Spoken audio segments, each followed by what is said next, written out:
হিতেশ ঠাকুৰীয়া ডাঙৰীয়া আৰু বিশিষ্ট সমাজকৰ্মী ৰুবুল হক ডাঙৰীয়াই তেওঁলোকক মঞ্চৰ আগলৈ আহি ৰাজনগৰ ফুটবল ক্লাবক ট্ৰফি আৰু নগদ ধন প্ৰদান কৰিবৰ বাবে অনুৰোধ জনালোঁ। ৰাইজৰ হৰ্ষোল্লাস আৰু হাত চাপৰিৰে তেখেতসকলক উৎফুল্লিত কৰিবৰ বাবে আমি অনুৰোধ জনাইছোঁ।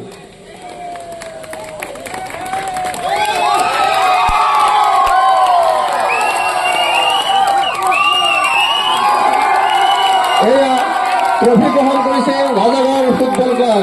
প্ৰথম স্থান চূড়ান্ত বিজয়ী দল ৰাজাগড় ফুটবল ক্লাব ট্ৰফি গ্ৰহণ কৰিছে।